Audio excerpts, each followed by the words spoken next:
Hello guys, आज हम लोग बात करने वाले हैं first house Lord in its first house. मतलब आपके जो कुंडली बनती है वहां पर जो भी उसका पहला आंकड़ा, पहले घर में जो भी आंकड़ा लिखा हुआ है, वो जो भी राशि है उसी घर का स्वामी अपने घर में बैठ गया। ये काफी अच्छी पोजीशन होती है सभी ग्रहों के लिए लगभग। क्योंकि जब भी आप अपने खुद के घर में होते हो तो जिस प्रकार से आप खुद को एंजॉय कर पाते हो, जिस प्रकार से आपको एक प्राइवेसी मिलती है, आपके जो गुण होते हैं वो खिलकर बाहर आते हैं, आप कंफर्टेबल फील करते हो। यही सेम फीलिंग ग्रहों को भी होती है जब वो अपने स्व राशि में बैठे हुए होते हैं। अगर उसी ग्रह के साथ कोई और प्लेनेट आकर बैठ जाए तो फिर इस जो मैं अभी बताऊंगा आगे इस वीडियो में जो रिजल्ट्स, उसमें थोड़ा सा ups and downs and dilutions जो है वो हो सकते हैं। लेकिन ओवरऑल इसका जो पूरा सार है वो वही होगा जो इस वीडियो में डिस्कस होगा आगे। अगर आप नए हैं और आपको पता नहीं है कि कौन से ग्रह किस राशि का लॉर्ड है या फिर ये क्या चीज होती है, इसके लिए मैं आपको ये चार्ट यहाँ पर छोड़ रहा हूँ। जिसको भी जानना है आप पॉज करके एक बार देख लीजिएगा। ये राशि जो है वो एक दो तीन चार अपने क्रम से लिखी हुई है। आपके राशि में जो भी आंकड़ा है या फिर जो भी राशि है आपको अगर पता है, लग्न राशि चाहिए उसके लिए, उसका जो स्वामी है वो आगे लिखा हुआ है। आपको इस बात से समझ में आ जाएगा कि आपका कौन सा स्वामी है और आपको कौन सा वाला इसमें से पार्ट देखना चाहिए। अगर आप जानकारी के लिए वीडियो देख रहे हैं, आप पूरा वीडियो देखिए। अगर नहीं, आपको बस अपने ही राशि के बारे में जानकारी चाहिए, तो फिर मैं यहाँ पर नीचे टाइमलाइन दे दूंगा, आप वहां पर क्लिक करके सीधे अपने राशि पर टेलीपोर्ट हो सकते हैं। चलिए शुरुआत करते हैं सूर्य से। सूर्य जिस भी कुंडली का स्वामी है, पहले घर का स्वामी है, यानी ये सिंह लग्न की कुंडली बनती है, तो आपके यहाँ पर 5 लिखा होगा। सिंह लग्न की कुंडली में एक बात हो जाती है कि पहले से ही एक व्यक्ति के अंदर किंग वाला या फिर एक शेर वाला, एक कॉन्फिडेंस वाला आउटलुक होता है। अब सूर्य स्व राशि में बैठ गया मतलब उसको पूरा एनहांस कर दिया, बिल्कुल हाइपर लेवल का जो होता है कॉन्फिडेंस लेवल या फिर हाइपर लेवल का एक किंग वाला अथॉरिटेटिव जो फिगर होती है वो वाला व्यक्ति धारण कर लेता है। इसका मतलब ओवर कॉन्फिडेंस ऐसे नहीं है। हाँ, लेकिन अगर उनका कोई भी बताई हुई चीज गलत निकल जाती है तो उनका ईगो बड़ा जल्दी हर्ट हो सकता है। ये बात तो है। लेकिन ये एक अच्छे राजा की निशानी है, क्योंकि यहाँ पर सूर्य अच्छे पोजीशन पर है, स्व राशि में बैठा हुआ है। तो मेजोरिटी ऑफ टाइम्स व्यक्ति बदला लेने वाली सिचुएशन में या फिर कुछ गलत करने वाली सिचुएशन में नहीं जाएगी। ओवरऑल काफी अच्छी पोजीशन है, बहुत सारा कॉन्फिडेंस देगी। इवन हो सकता है कि ये किसी रॉयल फैमिली में बर्थ ले लिया है व्यक्ति ने, ये भी इसका एक पॉइंट हो कि किसी बड़े खानदान में, किसी बड़े व्यवसायिक के घर में या फिर किसी ऐसी फैमिली में जो यहाँ पर पॉलिटिकल बातें बहुत होती है या फिर पॉलिटिकल बैकग्राउंड हो परिवार का, ऐसे परिवार में जन्म लिया है व्यक्ति ने।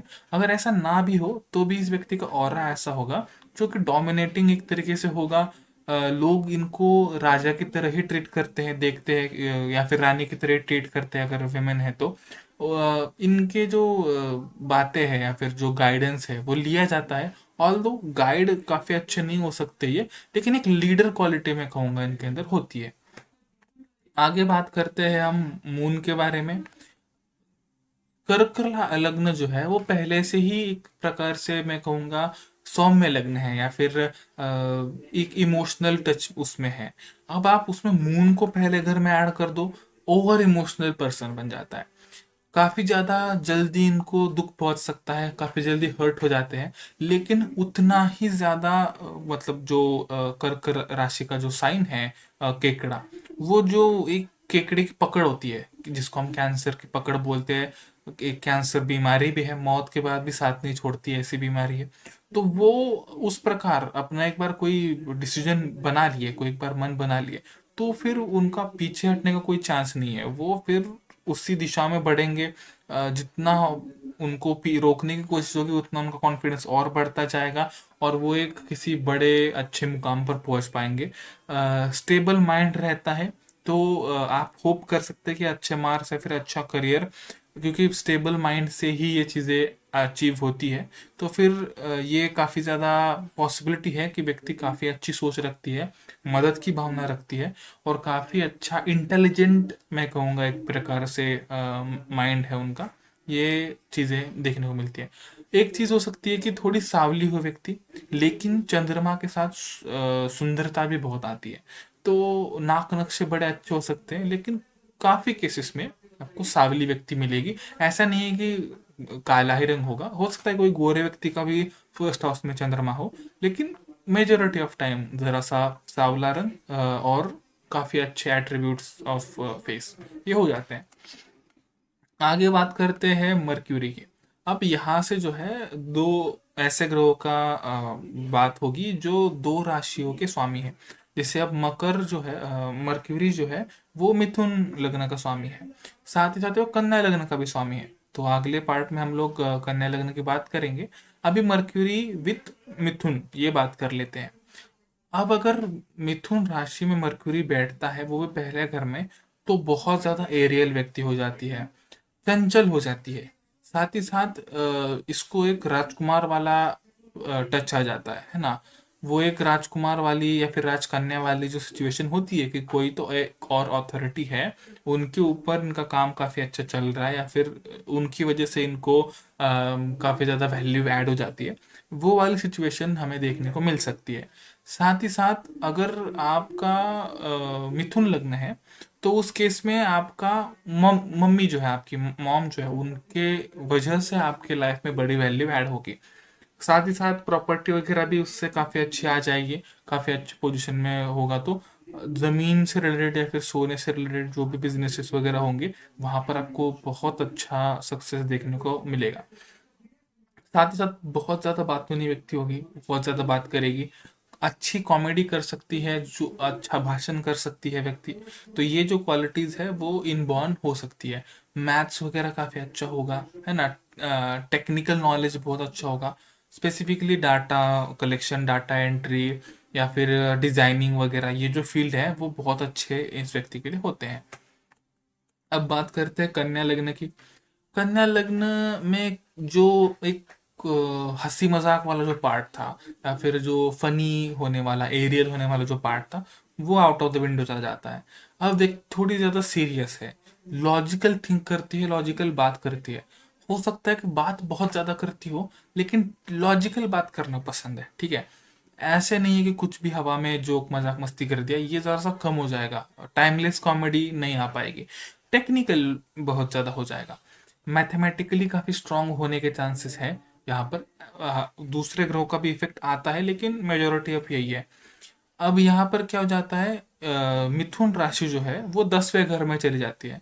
तो जो भी आपको वैल्यूज मिल रहे हैं, या फिर जो भी आपको इज्जत रुतबा मिल रहा है आपके अर्ली लाइफ में, वो मेजोरिटी ऑफ टाइम आपके पापा के थ्रू मिल रहा है। हो सकता है कि व्यक्ति जो है बिजनेस में काफ़ी अच्छी हो, उनके फादर का वगैरह पहले बिजनेस था, और फिर बाद में इन्होंने टेक ओवर करके काफ़ी अच्छा उसको रेज किया। ये बहुत हद तक इस केस में पॉसिबल है, क्योंकि एक तरीके से बिजनेस माइंड देता है, इकोनॉमिकल माइंड देता है, हर चीज़ में कैलकुलेशन, बनिया बुद्धि जिसको हम बोलते हैं, वो तरीके का जो एक थॉट सिस्टम है, ये मर्क्यूरी कन्या राशि में हो तो बहुत ज़्यादा आ जाता है। तो ये होगी कन्या राशि की बात। अब बात करते हैं वीनस की। वीनस भी दो स्वामियों का, दो राशियों का स्वामी है, एक वृषभ का और दूसरा तुला का। जब ये वृषभ राशि में आता है ना, तो वृषभ धन का कारक है, पैसे का कारक है, मतलब अनलिमिटेड मनी, आप इस तरीके से सोच लीजिए। हाँ, दुनिया का सबसे अमीर व्यक्ति है नहीं है, ये अलग पॉइंट है, लेकिन काफी पैसा है, ये मैं कहूंगा। बहुत अच्छा इकोनॉमिकली, काफी स्ट्रगल कभी नहीं होगा, ये तो फॉर श्योर आ जाता है। हाँ, अगर आपके कुछ और प्लैनेट्स गलत जगह पे हैं, उससे प्रॉब्लम आ सकती है, लेकिन बेसिस ऑन वीनस थिंग काफी अच्छा पैसा या फिर इकोनॉमिकली बहुत अच्छा हो जाएगा। बात ये होती है कि व्यक्ति को ना इकोनॉमिकली जो नॉलेज है, इकोनॉमिकली अवेयरनेस है, वो काफ़ी कम होती है, काफ़ी ज़्यादा खर्चा हो जाता है। वेर एज मर्क्यूरी वाले केस में पैसे हो सकते ज़्यादा, लेकिन उसको संभाल के रखना, बढ़ाना, सही जगह पे इन्वेस्ट करना, ये जो गणितीय क्रिया है वो काफ़ी अच्छी होती है। लेकिन वीनस में उल्टा हो जाता है, पैसा होता बहुत सारा है और चला भी जाता है बहुत सारा। इसमें सेविंग वगैरह जरा आउट ऑफ द विंडो रहते हैं, लेकिन व्यक्ति टाइम के साथ उसको लर्न कर सकता है एंड सीख सकता है। वीनस जब पहले हाउस में होता है काफी बढ़िया ब्यूटी देता है, काफी सुंदरता देता है। हालांकि वृषभ राशि के साथ ज्यादातर मनी माइंडेड या फिर मनी फोकस्ड व्यक्ति होगी, उतना ही पैसा आएगा भी, ये भी सीन है। अब बात करते हैं तुला राशि की। तुला राशि के साथ क्या हो जाता है, व्यक्ति की लाइफ थोड़ी अनस्टेबल हो जाती है, क्योंकि अब जो 2 नंबर की राशि है वो इनके 8th हाउस में आएगी। यानी अब वीनस 2 घरों को लीड कर रहा है, एंड वो थोड़ा सा प्रॉब्लमेटिक या फिर अनस्टेबल लाइफ दे देता है। But with that very beautiful person, and पैसे का भी जो है इकोनॉमिकली स्टेबिलिटी आपको देखने को मिलेगा, फिर अच्छा इकोनॉमिकल स्टेटस देखने को मिलेगा। यहाँ पर जो मेजर पार्ट आता है ना, वो आता है ब्यूटी का। एक तो व्यक्ति खुद को अच्छा देखना चाहती है, खुद को बहुत अच्छा मेंटेन भी करके रखती है, एंड स्पेसिफिकली ब्यूटी से लगाव है, ठीक है। उनको ये चीज़ है कि भाई 4 पैसे कम मिले सही है, लेकिन मेरे को ना एट्रीब्यूट जो है, मेरा फेस जो है, मेरी बॉडी जो है, वो ब्यूटीफुल लगनी चाहिए, दिखनी चाहिए, ठीक है। तो मैं ब्यूटी वाले सेक्शन में बहुत ज़्यादा इन्वेस्ट करूंगा, या फिर इन्वेस्ट करने वाली व्यक्ति होगी, ये यहाँ से नज़र आता है। तो इन व्यक्ति का अगर बिजनेस भी रिलेटेड टू ब्यूटी हो, जहाँ पर ब्यूटी प्रोडक्ट्स बनते हैं, बिकते हैं, काफ़ी बेहतरीन वहाँ पर वो सक्सेस हासिल कर सकते हैं। अब बात करते हैं मार्स की। मार्स आ जाता है मेष राशि के साथ में। मेष राशि खुद ही एक हेड ऑन राशि है ना, गो गेटर टाइप्स। अब मार्स एक्शन है, एक्शन या फिर एक्शन करने की जो क्षमता होती है, पावर, वो दिखाता है। अगर आपका पहले ही घर में मार्स बैठा हुआ है विथ मेष राशि, उसके एक्शन वाले एट्रीब्यूट्स बहुत ज्यादा बढ़ जाते हैं। इससे हो सकता है कि व्यक्ति थोड़ी सी वायलेंट हो जाए, थोड़ी अग्रेसिव हो जाए, लेकिन गो गेट हर टाइप हो जाएगी बहुत जल्दी। बहुत चाहिए तो चाहिए, बस अब ये फाइनल हो गया, मेरे को चाहिए, मैं हासिल करके रहूंगा, ये वाला जो एट्रीब्यूट है वो आ जाता है। साथ साथ मेडिकल फील्ड में काफ़ी सारे जो लाइन्स है वो ओपन हो जाते हैं। डिपेंड्स कि आपका जो 10th हाउस लॉर्ड है वो कहाँ पे बैठा है, हम अगले आने वाले वीडियोस में उनकी भी बात करेंगे। लेकिन स्पेसिफिकली अगर आपका मार्स यहाँ पर बैठा हुआ है, तो एक तो आप मांगलिक हो, ठीक है, ये एक प्रॉब्लमेटिक चीज़ है, हो जाती है। लेकिन बाकी के जो एस्पेक्ट्स ऑफ करियर है वो बहुत अच्छे हो जाते हैं। पर्सनल लाइफ में may be you can see some struggle और some hiccups, but still very good position. आपको लैंड रिलेटेड थिंग्स और जो आपके जहाँ पर भी प्रॉपर्टी का चीज़ आता है, प्रॉपर्टी का कागजात काम वगैरह आता है, वो आपको बड़ा ही अच्छा हो जाएगा आपका। व्यक्ति प्रॉपर्टी को लेकर ना प्रोटेक्टिव भी रहती है बहुत ज़्यादा। अगर मेरी गाड़ी है और उसको कोई स्क्रैच वगैरह हो जाता है, बिल्कुल इस व्यक्ति का दिल ऊपर नीचे हो जाएगा, बहुत एकदम पॉजिटिव टाइप व्यक्ति हो जाती है। Related to partner also, related to property, उनकी जो भी चीज़ें बिलोंग टू देम, जो भी उनको बिलोंग करती है, उन सब के साथ में ये चीज़ हो जाएगी। ओवर पॉजिटिव व्यक्ति आपको देखने को मिल सकती है। अब बात करते हैं वृश्चिक राशि की। वृश्चिक राशि से भी मंगल जो है वो स्वामी बनता है आपके 1st हाउस का। एंड यहाँ पर सीक्रेसी जरा बढ़ जाती है, सीक्रेसी। हो सकता है कि व्यक्ति मेडिकल फील्ड में भी अच्छा करे, क्योंकि आपका जो 1 नंबर की जो राशि आएगी मेष राशि, वो आपके 6th हाउस में चली जाएगी। तो उस हिसाब से तो मेडिकल फील्ड भी ओपन हो जाता है, बट ओवरऑल अनस्टेबल लाइफ देता है जनरली। जो वृश्चिक राशि है, उनकी लाइफ थोड़ी सी अनस्टेबल हो ही जाती है ओवरऑल। लेकिन जब मार्स उसमें बैठ जाता है, तो आप सिक्रेसी वाला जो पार्ट है वो बढ़ जाता है। एक हो सकता है कि आप कभी भी इस व्यक्ति को जज नहीं कर सकते कि ये व्यक्ति अगला मूव क्या करेगी। किसी किसी केसेस में आपको वही व्यक्ति काफी ज्यादा डरी हुई या फिर अंडर कॉन्फिडेंट लगेगी। कभी कभी वही व्यक्ति आपको बहुत ज्यादा कॉन्फिडेंट एंड बहुत ज्यादा अग्रेसिव भी लग सकती है। तो ये जजिंग जो है वो मुश्किल हो जाती है। यू एक ही घटना के लिए एक ही व्यक्ति अलग अलग रिस्पॉन्स देती है, तो ये समझना मुश्किल हो जाता है। इस व्यक्ति को काफी ज्यादा सिक्रेसिव बिहेवियर भी रहता है, काफी सारी चीजें सीक्रेट भी रखने का इनका ये रहता है। They are may be introvert, okay, depends on Rahu Ketu excess also, but there is high chance कि व्यक्ति इंट्रोवर्ट भी हो सकती है, क्योंकि उस केस में आप आपके साथ जो सारे थॉट्स है वो छुपा के रखते हो, ज्यादा बताते नहीं हो, you don't want to share much about yourself, ये चीज। अब बात करते हैं द गैस जायंट जुपिटर की। जुपिटर सबसे बड़ा प्लैनेट है और जब भी ये पहले घर में बैठता है तो आपको मोटापा दे देता है। ये फॉर श्योर है कि थोड़ा बहुत तो मोटापा बढ़ेगा। व्यक्ति को मोटापा घटाने के लिए कुछ एक्स्ट्रा काम करना या फिर एक्स्ट्रा वर्कआउट वगैरह करना जरूरी पड़ सकता है, क्योंकि नेचुरली उनका जो मोटापा है वो बढ़ता ही रहेगा। अब जब ये बैठ जाता है धनु राशि में पहले घर में, तो एक तो धार्मिक चीजें आउट ऑफ द विंडो चली जाती है। ठीक है, जुपिटर भले ही धार्मिक गुरु हो, लेकिन ये जब धनु राशि में होता है तो ये हो जाता है कि मोर ओवर टेक्निकल गुरु या फिर एक अच्छा गाइड, अच्छा टीचर व्यक्ति बन जाती है। जरा सा साइंटिफिक साइड ज्यादा उभर कर आता है। तो अगर कोई, जिस व्यक्ति का जुपिटर एक्चुअली फर्स्ट हाउस में जो धनु राशि में है और वो मेरा वीडियो देख रहा है या फिर आप मेरी वीडियो उनको दिखा दे, तो हो सकता है कि उनको इतनी पसंद ना, क्योंकि एस्ट्रोलॉजी से रिलेटेड चीजें हैं, देन दे विल बी कि नहीं नहीं ये तो नहीं पसंद है मुझे। But they can be good guide. ठीक है, वो आपको काफी अच्छा रिस्पॉन्स दे सकते हैं, काफी अच्छा गाइड कर सकते हैं। नेचुरल टीचिंग एबिलिटीज जो है वो होती है। हो सकता है कि प्रोफेसर या फिर टीचिंग रिलेटेड वर्क में ही व्यक्ति काम कर रही हो। हायर एजुकेशन या फिर एजुकेशन से रिलेटेड में लगाव हो सकता है। काफ़ी उच्च शिक्षण इनका हो सकता है हायर लेवल का। एंड पीएचडी वगैरह जो फील्ड्स हैं जहाँ पर काफ़ी ज़्यादा रिसर्च रहती है, वो वाला काम वे व्यक्ति कर सकती है। अब आते हैं जुपिटर की ही अगली राशि मीन राशि में।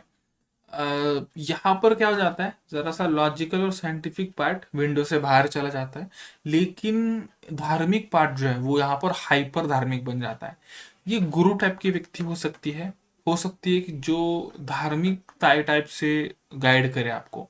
जो पहले वाला था साइंटिफिक या फिर लॉजिकल लाइफ रिलेटेड जो गाइडेंस था, वहां पे मिल सकता है। यहाँ पर आपको एक्चुअली सन्यासी वाला जो गाइडेंस है वो मिल सकता है। बहुत हद तक पॉसिबिलिटी है कि बड़ी धार्मिक व्यक्ति होगी। एंड इनके जो मतलब फादर जो फिगर है वो प्रोबेबली बहुत ज्यादा धर्मलीन होंगे या फिर काफी अच्छे संगति में होंगे। ठीक है, वहां से इनको अब काफी अच्छी संगति मिली है, काफी अच्छे विचार मिले हैं।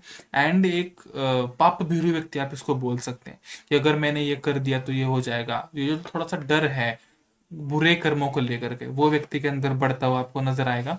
बहुत हद तक पॉसिबिलिटी है कि एस्ट्रोलॉजर भी हो व्यक्ति। बहुत हद तक पॉसिबिलिटी है कि इनका जो कर्मकांड से रिलेशन भी अच्छा हो। कहीं पर किसी मंदिर में पुजारी वगैरह का भी काम करने वाले व्यक्ति हो सकती है। ये सब भी नहीं कर रहे हैं तो भी एक धर्म से लगाव, भगवान से लगाव जो है, किसी भी धर्म से आप हो सकते हो, लेकिन वो लगाव आपको, कनेक्शन आपको यहाँ पर देखने को मिलेगा। एंड जल्दी बिलीव करने वाली व्यक्ति हो जाती है किसी भी व्यक्ति पर, लेकिन गाइडेंस बहुत अच्छा कर सकती है because Jupiter is natural guide. अब बात करते हैं सैटर्न की। Saturn sets the limitations. तो जब भी सैटर्न कहीं पर भी बैठता है वो आपको वहां पर परेशानी देखने को मिलती है, उस घर में आपको परेशानी देखने को मिलती है। अगर आपके पहले घर में सैटर्न है, बहुत हद तक चांस है किसी भी राशि में बैठा हो, खुद की राशि में हो तब भी, अगर निज राशि का है तब तो बहुत ज्यादा खराब। लेकिन अगर पहले किसी अपनी राशि में भी बैठा है, स्व राशि में भी बैठा है, तो भी आपको एक एंजाइटी या फिर डर वाला माहौल आपके अराउंड देखने को मिलेगा। अर्लियर लाइफ में आपको हो सकता है काफी सफोकेटेड फील हो या फिर बॉदर्ड फील हो अपने अथॉरिटी फिगर से। अथॉरिटी फिगर में टीचर भी आते हैं, मम्मी पापा भी आते हैं, कभी कभी बड़े भाई बहन भी आते हैं, तो आपको उनसे प्रेशर फील हो सकता है। हालांकि इस केस में जब मकर राशि में शनि है, उस केस में आपको बड़ी अच्छी अथॉरिटी मिलेगी, माने आपके अच्छे के लिए वो लोग कोशिश करेंगे। भले आपको उनका समझाने का तरीका जरा डरा धमकाने वाला हो, प्यार वाला ना फील हो, लेकिन आपको लाइन पर लेकर आने की, अच्छे लाइन पर लेकर आने का काम वो जरूर से करेंगे। मकर लग्न के साथ इश्यू ये हो जाता है कि थोड़ा सा लेट शुरुआत होती है हर चीज की। एंड आफ्टर आपके थर्टीज, किसी किसी केस में तो फोर्टीज वगैरह का भी टाइम आ जाता है, उसके बाद एक एक्सप्लोसिव ग्रोथ जो है वो देखने को मिलती है। लेकिन उससे पहले लाइफ स्ट्रगल करती है। काफी बार नौकरी वगैरह लेट हो जाती है, कई कई बार शादी जल्दी हो जाती है, और फिर फैमिली का पेट भरने के चक्कर में अपना करियर बनाना छूट जाता है। ये बहुत बार मैंने देखा है मकर लग्न, और जिनका शनि स्पेसिफिकली अगर फर्स्ट हाउस में है तो। जनरली शनि अगर फर्स्ट हाउस में है तो शादी भी लेट होनी चाहिए, लेकिन अगर जल्दी हो रही है इसका मतलब बहुत परेशानी आपको फेस करनी है आने वाले टाइम में, ये बात भी आप समझ लो। अब बात करते हैं कुंभ लग्न की। कुंभ लग्न के साथ क्या हो जाता है, साइंटिफिक नेचर बहुत ज़्यादा बढ़ जाता है, क्योंकि इसका जो सेकंड लॉर्ड है, कुंभ लग्न के दो स्वामी हैं, उसमें आपको राहु देखने को मिलेगा। राहु इज रिसर्च इटसेल्फ, जब हम राहु की बात करेंगे तो हम बात करेंगे, लेकिन रिसर्च होने के कारण एक साइंटिफिक माइंड सेट आ जाता है, विच जब सैटर्न उसके साथ साथ बैठ जाता है तो एक डिसिप्लिन्ड व्यक्ति बन जाती है। इनके जो अथॉरिटी फिगर है इनके भी, वो काफ़ी डिसिप्लिन होंगे, एंड इवन ओवरऑल जो फैमिली का एनवायरनमेंट है वो भी डिसिप्लिन होगा, क्योंकि इस केस में मकर राशि जो है वो आपके सेकंड हाउस पर आएगी, विच इज़ ऑलरेडी आपके फैमिली का हाउस। तो ओवरऑल फैमिली का एनवायरनमेंट भी काफ़ी ज़्यादा डोमिनेटिंग एंड डिसिप्लिन वाला हो जाता है। ये व्यक्ति भी स्टार्टिंग के कुछ टाइम में स्ट्रगल करेगी, जो भी करने की कोशिश करेगी वहां पर काफी सारे अड़चने आएंगी, एंड उस अड़चनों के कारण ही जो अगला second half of the life है वो बड़ी अच्छा स्मूथ जाएगा इस व्यक्ति का, ये भी उतना ही सही है। साइंटिफिक व्यक्ति एंड काफी अच्छा लेटर लाइफ करियर, पहले दिक्कत आ सकती है, आफ्टर थर्टीज फोर्टीज में भी, उसके बाद फिर एक स्मूथ लाइफ एक्सपेक्ट हो सकती है। मेजोरिटी ऑफ टाइम व्यक्ति इनोवेटिव है, और कुछ भी अगर करने का कोशिश करती है तो किसी और के लिए, उससे उनको भी फायदा हो सकता है, लेकिन मेजोरिटी ऑफ पार्ट जो है उस काम का वो किसी और के लिए भाई उसकी मदद हो जाए, ये सोचकर किया हुआ टास्क हमेशा रहता है। जरा सेल्फलेस आप उसको बोल सकते हो। अब बात करते हैं राहु की। अब क्या है, राहु जो है एक छाया ग्रह है, तो उसका कोई चित्र नहीं बनता, कोई उसकी एक इमेज कभी किसी ने नहीं खींची, इसीलिए मैंने जो धार्मिक फोटो मिलती है वही लगा दी है। आप अगर फोटो को ध्यान से देखेंगे तो आपको पता चलेगा, धड़ से ऊपर जो है, कमर से ऊपर जो है वो धड़ इंसानी है और नीचे सांप है। तो जो ऊपर वाला धड़ है मतलब आपकी आंखें या फिर जो मेजोरिटी ऑफ आपके पंचेंद्रिय है वो ऊपर वाले हिस्से में आ जाते हैं। माने रिसर्च या फिर फील्ड वांट जो भी चाहिए वो दिखाता है राहु, ठीक है। अगर ये पहले घर में बैठा हुआ है तो जनरली व्यक्ति बहुत खूबसूरत होनी चाहिए। वीनस भी खूबसूरती देता है, लेकिन दैट इज इन वर्ल्ड खूबसूरती। जब राहु आता है that is out of the world खूबसूरती, माने बहुत खूबसूरत व्यक्ति, अलग लेवल का जो हूर लेवल का जो एक खूबसूरती आती है वो उसकी बात हो रही है। ये राहु दे देता है। यहाँ पर एक और क्या चीज आ जाती है कि रिसर्च फील्ड में जो है, टेक्निकल फील्ड जो है वो बहुत ज्यादा व्यक्ति को पसंद हो सकती है। हायर एजुकेशन जो है वहां पर व्यक्ति का काफी ज्यादा ध्यान हो सकता है। रिसर्च रिलेटेड जो भी काम है व्यक्ति बहुत सही से कर सकती है।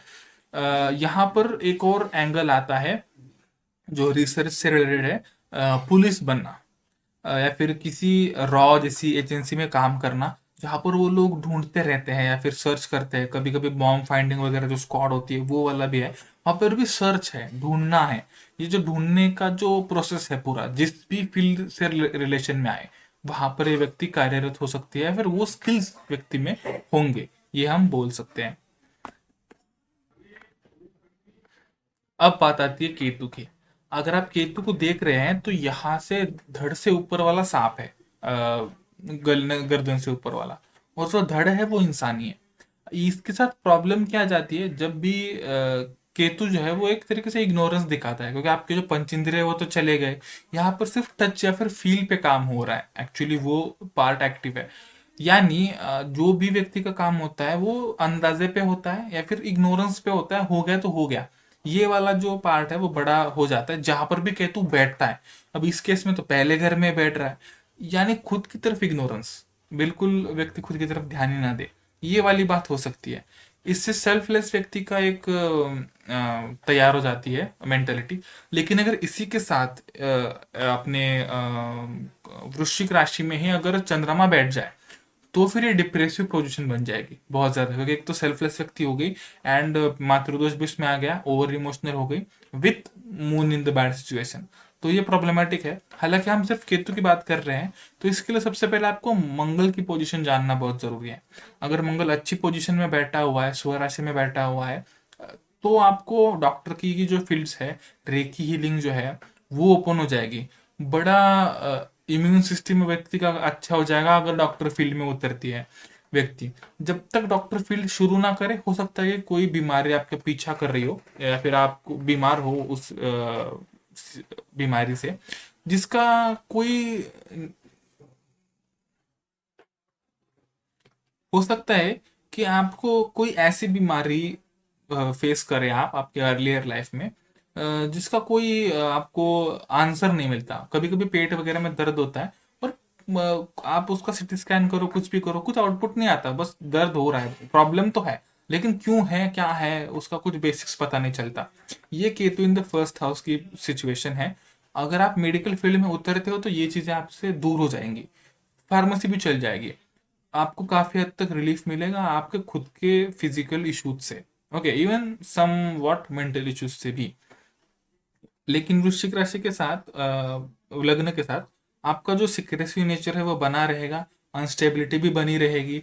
लेकिन अगर अब मार्स खराब पोजीशन में नीच राशि वाली सिचुएशन में चला जाता है तो और बड़ी प्रॉब्लम हो जाएगी।